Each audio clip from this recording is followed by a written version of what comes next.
ایسا نہ ہو کہ اس وقت اللہ رب العزت فرما دیں وَامْتَازُوا الْيَوْمَ أَيُّهَا الْمُجْرِمُونَ أَلَمْ أَعْهَدْ إِلَيْكُمْ يَا بَنِي آدَمَ أَلَّا تَعْبُدُوا الشَّيْطَانَ إِنَّهُ لَكُمْ عَدُوٌّ مُّبِينٌ وَأَنِ اعْبُدُونِي هَذَا صِرَاطٌ مُّسْتَقِيمٌ وَلَقَدْ أَضَلَّ مِنكُمْ جِبِلًّا كَثِيرًا أَفَلَمْ تَكُونُوا تَعْقِلُونَ هَذِهِ جَهَنَّمُ الَّتِي كُنتُمْ تُوعَدُونَ اصلوها اليوم بما کنتم تکفرون۔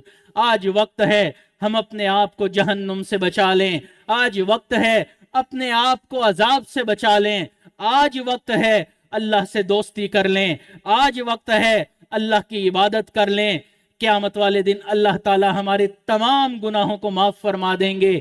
اس لیے ہمیں چاہیے کہ اللہ رب العزت سے توبہ کریں، اللہ رب العزت کی طرف رجوع کریں۔ اللہ تعالیٰ تو معاف کرنا چاہتے ہیں، ہم نہیں معافی مانگنا چاہتے۔ اس لیے آج کے اس مجلس میں اللہ رب العزت کی طرف اپنے دلوں کو متوجہ کریں کہ اے اللہ جو گناہ ہوئے، جیسے ہوئے، دن میں ہوئے یا رات میں، خلوت میں ہوئے یا جلوت میں، یہ جو گناہ ہمیں یاد ہیں یا بھول گئے، تمام گناہوں کو اپنی رحمت سے نیکیوں میں تبدیل فرما دے۔ وآخر دعوانا